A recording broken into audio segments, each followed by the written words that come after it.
Radyo Pilipinas, Radyo Publiko. Radyo Pilipinas, Radyo Publiko.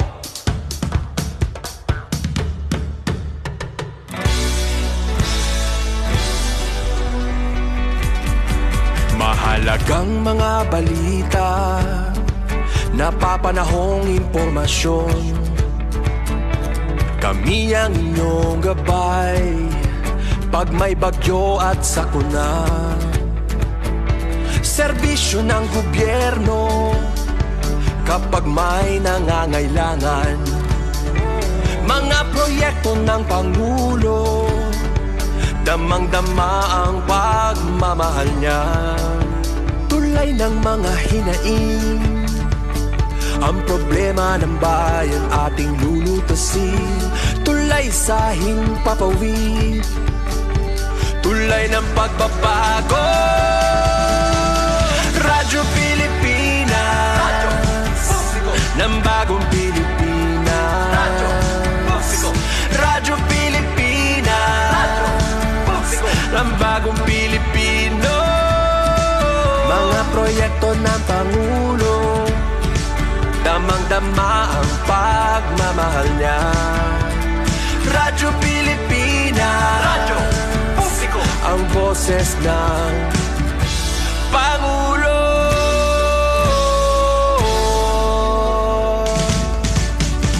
Karamay nyo kami, kahit malayo man kami nakakarating.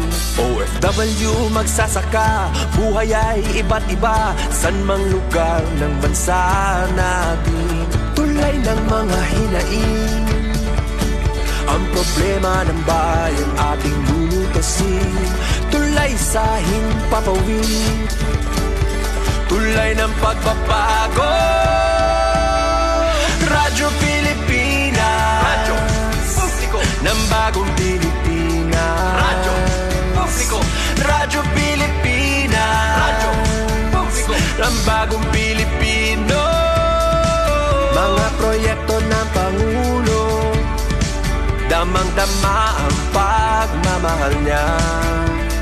Radyo Pilipinas, Radyo Publiko. Ang boses ng Pangulo. Radyo Publiko. Radyo Pilipinas, Radyo Publiko. Radyo Pilipinas.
Yes, mga igala, mayong adlaw ka na ito tanan o welcome din sa itong panaguban sa itong tulumanong tambayan sa Radyo Pilipinas. Kauban niyo Armando Finiquito, mga igala. Yes, mga igala, no? Kamusta mong tanan diha, no?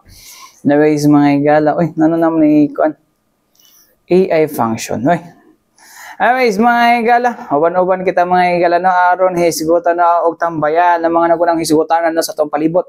Karong mga taknaan mga igala. Anyways, mga igala, kuha na karon, no? Hapit naman ng Labor Day mga igala, no? And then, of course, kabrata, adlaw na sa mga mamumuo mga igala, but not just adlaw sa mga mamumuo mga igala, but kuha na siya mga igala, no?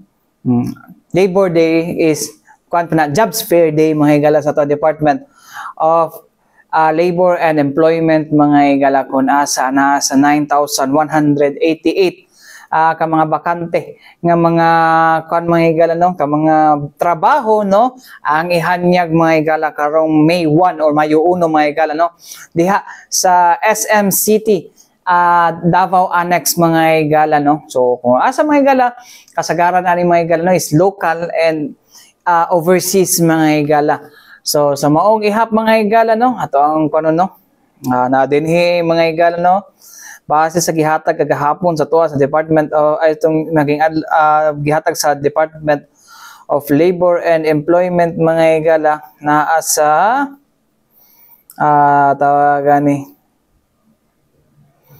asa naman to narada 9,188 vacancies mga higala. Hindi mo ito mo bini hindi asa to vacancies ang naa dito sa tuang kuno Labor Day Jobs Fair mga higala. Diya pa lang nasa SM mga higala no kaya sa local and overseas mga higala. Tapos ang top 1 nga mga kuan mga higala no ang mga industries mo na mga higala no tong mga admin office o kuan mo na ilahang kuan no ilahang top 5 mga higala no another dire top positions mga top type of industry top 6 mga higala mo administrative and support service activities, wholesale retail industry mga higala, financial insurance activities, manufacturing, banking and finance industry mga higala dots na podra accommodation and food services mga higala ingon man health and wellness mo na ang nadra mga higala no nga daghang posisyon mga higala no wala mga bakante na nasa 4,701 no. Tapos sa mga kon mga higala sa local mga higala ang top 5 vacancies mga higala una diha mga higala ang customer service representative, talent acquisition specialist, content moderator, store or sales clerk ingon man service crew na po dira mga higala no. Ang top 5 po nato nga posisyon sa overseas mao ang asa ba to mao ang branch manager, waitress or waiter, welder, registered nurse o security guards mga higala sa top 5 destinations sa overseas mga higala. Ang United Arab Emirates, Saudi Arabia, Bahrain, Croatia, Croatia ha, and Japan mga higala. Sa mga tanong, asa na Croatia o sa kuan? Sa Europe na siya mga higala. Anyways mga higala, alang sa ubang mga impormasyon nga angin ito masabtan may bawon mga higala no. Ato paminawon mga higala no ang regional director sa kuan no regional director sa to ang Department of Labor and Employment mga higala na si Attorney Randolph Pensoy mga higala. Kauban iyang mga kuan no ang iyang focal person mga higala no alang sa Regional Employment Program sa Dole mga higala na si Ma'am Suzette Antiveros mga higala. Paminaw na to.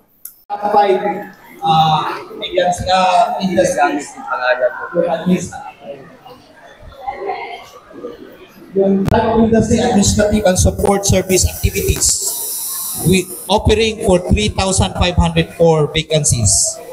And the wholesale and retail trade industry or the financial insurance activities, manufacturing, banking and finance industry, top 6 din sila, accommodation and food services activities and health wellness. So a total of, for these industries only, a total of 4,701 vacancies for 260 positions. Questions from our friends from the media? Kat? Hi sir, good morning. Sir, may I know lang po, yung mga available jobs nato for the job fair, kumusta ang ano nito sir, ang market na ato ang gina-address? Is this for the Philippines or we are more catering market abroad? As mentioned in my opening statement, Kat, thank you very much Kat. Opening statement nako natay local o natay overseas. Ang atong local natay 38 employers participating. And then ang atong vacancies offered 4,701. Sa overseas natay 7 ug naabot tay 7 employers. And a number of vacancies 2,040. So karon kat natay duha ka dili lang ta lokal kundi napod tay outside or sa abroad. Mo nang natay 6,741 sa atong local and vacancies, pero karon nadungagan karon as of this April 2028 ang atong vacancies 9,188 na. So kato pa ning niaging mga adlaw niya ang latest na to karon na natay 9,188 vacancies.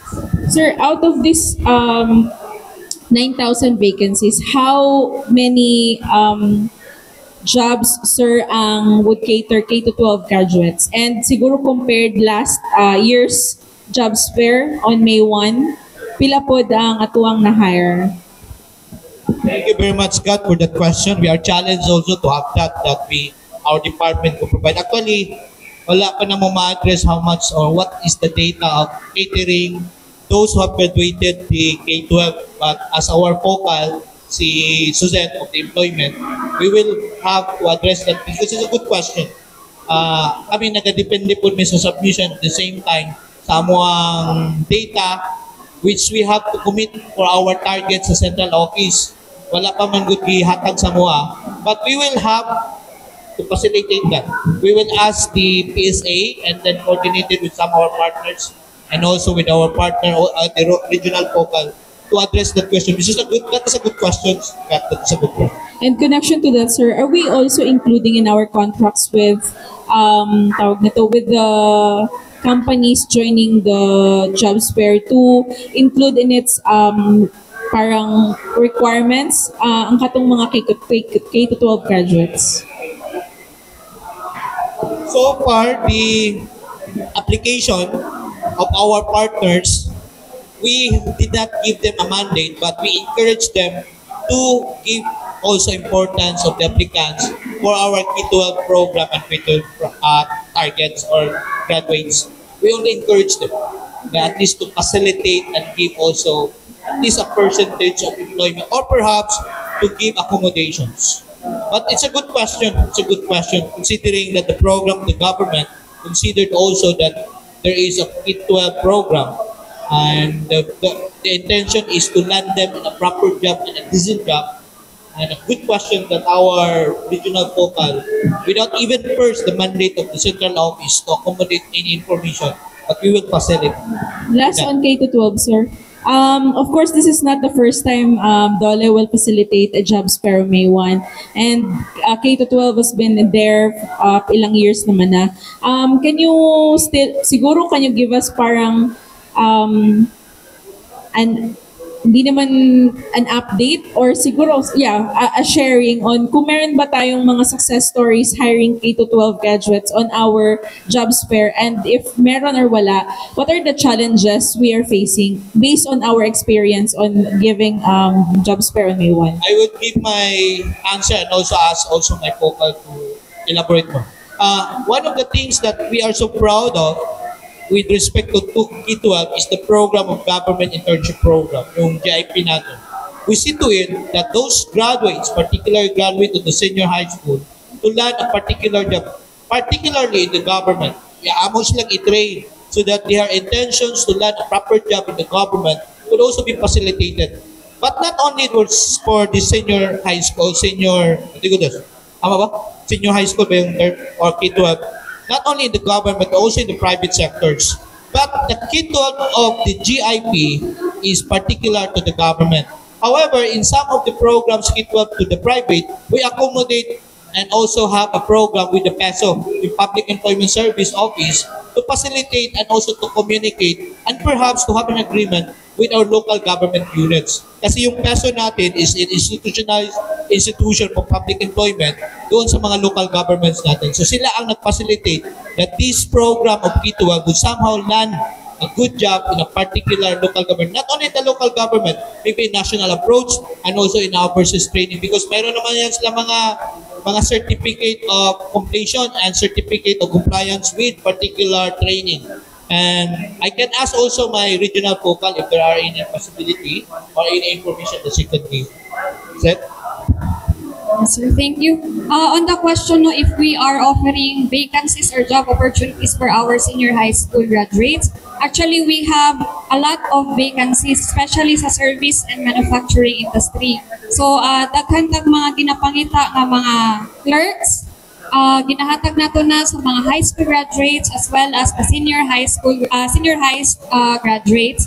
And yeah, that's right. Ang ingon ni RD, we offer government internship program. Isa na included ang ato ang mga senior high school graduates ana, providing them the opportunity to learn how it is done no ang trabaho sa government agencies. And we do not have the exact data right now kung pila nga to ang mga vacancies na offering for our senior high or high school graduates, but definitely we can provide after this briefing. So, mao to mga igala no, ang ato ang pahayag mga igala gikan sa mga opisyal gikan sa Department of Labor and Employment mga igala. Anyways, mga igala sa mga buot dahil nga mo apply no sa jobs fair mga katambayan no karong May 1, 2025 no. Mas nindot no nga pre-register una mo no sa inyong pre-register una mo no adto lang mo sa official Facebook page sa Department of Labor and Employment 11 mga igala no, og dito makita ninyo ang link sa maong pre-registration para paspas ang inyong mga igala, paspas ang inyong pagpang-apply no sa jobs fair mga igala no. So anyways, good luck sa mga gusto mo apply karong May 1 Labor Day Jobs Fair mga igala. Anyways, mga igala, balik kita man lang sa importante pinumdum niya to si Bianan.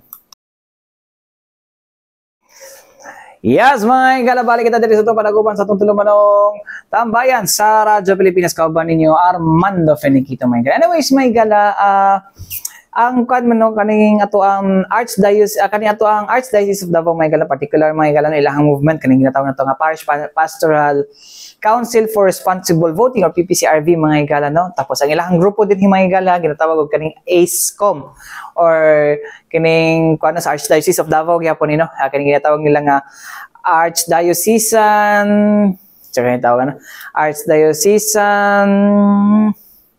mo na ni karon mga tambayan bata kabalo Archdiocesan Citizens Engagement Committee or ACECOM mga igal no. So isa ra na sila mga igal no. Nagpahigayon sila og mga pasinan na nasa likod nagpahigayon sila og kaning usa ka ACM demonstration mga tambayan no. So ilagi gikon din ni mga igala is ang gidalagi nila ang Commission on Elections ani no para ipakita no sila mga friends or other organization mga igala no there is Davao City lang gi-organize ni no para ilahang mga igala no ipakita no with regards aning unsa bagid no ang mekanismo sa pagboto karong 2025 midterm election mga igala na ipahigayon karong Mayo 12 mga igala no. So anyways mga igala ita maglangan no ato nang ipakita sa inyo mga igala ang gibuhat na mga igala na demonstration mga igala mock election mga igala no sa ato ang Archdiocesan mga igala Archdiocesan Citizen Engagement Committee mga igala sa Archdiocese of Davao mga igala no. Para masiguro gid mga igala no paano mag-operate ang kaning ginatawag lang automated counting machine o paunsa magboto o unsa ka paspas ang magboto mga igala. Anyways mga igala, sa video nato ipakita mga igala gi-demo mismo ni mga igala no ni Director John Rex Lodiaco mga igala.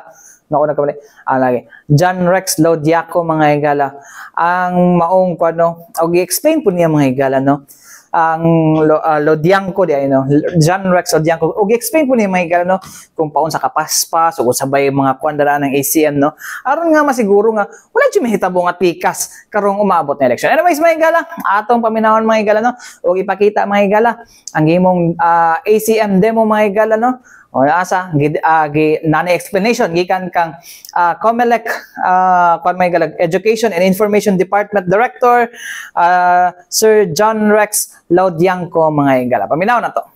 Po kanina, yun na po yung kabuuan ng ating ACM. Medyo babaguhin ko po ng konting format dahil maikli na lang po yung oras na natitira sa akin.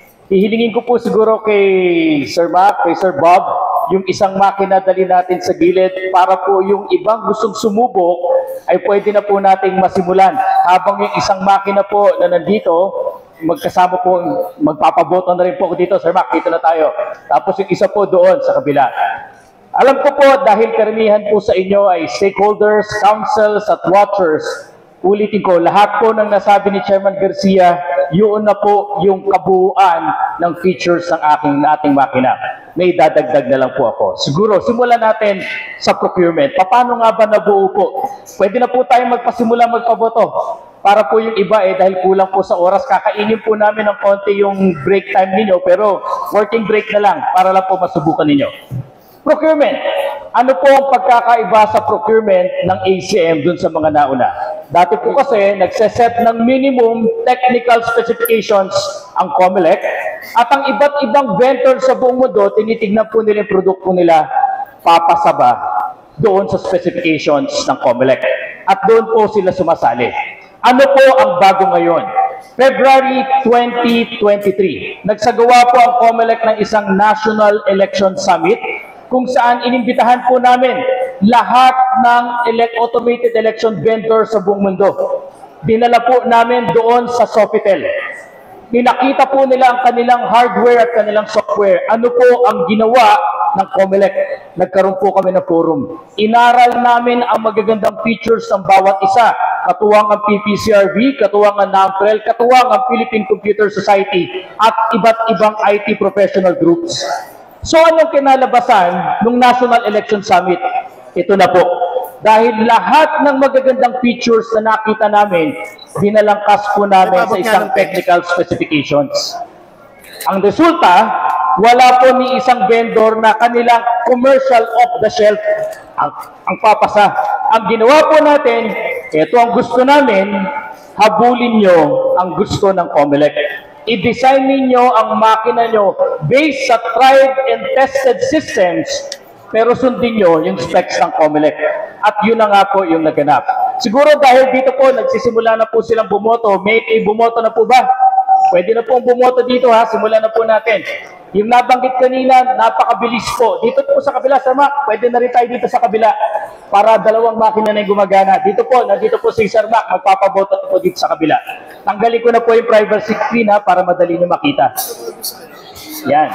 Mag-concentrate muna po ako doon sa security features siguro. Dahil alam ko dito kayo interesado. Security features ng ACM. Unahin na po natin. This is a standalone system. Hindi po konektado sa internet at nakikita nyo naman po, pwede natin italikod. Yung pong kinikwento lagi na nakikita natin sa video, Sir Mac, pakibukas nga po. Dito po kakabit. Pero ngayon po, pabobotohin namin kayo, wala pong nakakabit na kahit anuman. In fact, hindi nga po namin sinaksak sa kuryente. Baterya lang po ito. Pangalawa, kanina pa po namin iniikot-ikot, ano? Kanina pa po ito nakasindi, hindi man lang sinaksakan sa kuryente. Pangalawang security feature po nito. Ang sistema po ng ACM, hindi pwedeng i-bypass Step by step. Kung makikita nyo po mamaya, pagka nagpaboto po tayo, Mac, pwede na tayo magpaboto, pwede na po. Yung gusto pong sumubok, pwede na pong bumoto ha. Wala pong iba-bypass Pag nag-open voting ka, maggagawa siya ng statistics. Pag nag-close voting ka, maggagawa siya ng statistics, maglalag siya, mag-i-imprenta, magta-transmit, mag-i-imprenta muli. Hindi pwedeng i-bypass. At pangatlo, na security feature, wala pong reception capability. Nung national, nandiyan po si Sir Mac, pwede magpatulong. Ngayon lang po ito ha, kasi ngayon makikita po natin yung binoto po ni Atty. Lizada, pero sa araw ng halalan, nakaposisyon po ang makina na walang makakakita kahit sino man. Bilangan po natin. 200 millimeters per second pumasok ang balota, at ngayon po i-verify na niya. Bakit? Ang balota po kasi ay dapat binabasa lang ng makina na intended sa balota na yan. Otherwise, i-reject po siya. Ano po nangyari? Lumabas na kagad ang resibo. Walang 14 seconds. At ano po ang kasunod? Ma'am, pakigalaw na po, touchscreen. Tignan nyo ang mismong balota ninyo. Dati po, paano tayo boboto? Maliit na screen. 2010, 2016, sir. Boto ka. Pagkatapos nun, thank you. Your vote has been cast. Uwi na tayo. Uwi na tayo. Dahil sa kaso ng Bagong Bayan versus COMELEC, nagkaroon ng resibo. 2016, 2019, 2022. Pagkaboto, labas ang resibo sa maliit na screen, thank you, your vote has been cast. Uwi na tayo. Samantala ngayon, ipinakita ng makina, bukod sa resibo, pinakita ang mismong balota ninyo. Uuwi po ang bawat botante na nakita na na-save at na-record ang kanilang balota sa makina. At yun po yung pangatlong feature na yan. Kung sinasabi natin, na-save, na-record, na-encrypt, at na-audit ng ating botante. Doon po sa National Election Summit, may nagsuggest po sa amin IT group, bakit daw hindi gamitin yung blockchain technology? Tama naman po, maganda ang blockchain technology. Ang problema sa blockchain technology, pag nag-transmit, dapat magre-receive ng confirmation. Eh yun nga po yung ayaw ng COMELEC, wala dapat reception capability. Hindi dapat nakaka-receive ng kahit anong signal. Hanggang transmission lang po ang ACM. May tanong po yata si Ma'am. Ma'am, dito po tayo para yung iba makaboto. Yes, ma'am. Nag-shade po ako ng tama, nag-shade din ako ng mali. Yung dalawang circle, ginoin ko, hindi niya kinaw. Yung isa na got lang ako, hindi rin yan na-count. So, I voted for 6. I hope, mali yung dalawa ko, tama ko, hindi niya binilang yung dalawa ko. All the rest, nag-overvote ako, hindi naman niya kina-count. Thank you. Yun po yung paalala po natin sa ating mga kababayan, huwag po kayo mag-overvote. Kung isa lang ang dapat iboto, eh hanggang isa lang po. Pag lumampas po kayo, wala pong babasahin sa senador hanggang 12 lang. Yung susunod po, pwedeng pumoto. Tuloy-tuloy lang po tayo dahil kulang ang oras. Okay, nasabi na po natin yung security features. Ay, by the way, nakalimutan ko. Halimbawa, 12 ang senador. Eh, ang gusto kong iboto, ma'am, 6 lang. Pwede ba yun? Pwede. Ang undervote po ay pwede at perfectly valid. Hindi po ma-invalidate ang balota. Just in case, doon sa ginawa po ni ma'am, nag-overvote sa ilang posisyon. Ma-invalidate ba yung buong balota? Hindi. Yun lamang sa posisyon na nag-overvote ka, yun lamang po ang ma-invalidate. Kaya nga po, tulungan niyo po kami, ipaalala sa ating mga kababayan, tamang bilang lang dapat ng iboboto. Okay, tapos po tayo sa security feature. Punta naman tayo sa audit feature. Una po nakita nyo, di ba, may resibo. Yan ang kauna-unahang audit feature ng mismo ng botante. Pangalawang audit feature, on-screen review ng ballot image. Ma'am, nakita niyo po yung ballot image niyo. Ano po ang masasabi ninyo dun sa image ng balot? It's the exact copy ng aking balota. Ma'am, kanina may sinabi po kayo, pinagdikit nyo, 2 bilog. Nakita nyo po ba yun? Nakita ko pati yung mga data niya, mga ex ko. Ito po yung pinapakita ng makina natin. Kung ano mismo ang itsura ng balota na ipinasok mo, yun din ang bibilangin, yun din ang babasahin, at yun din po yung ika-capture ng scanner at ipapakitang muli po sa atin. Okay.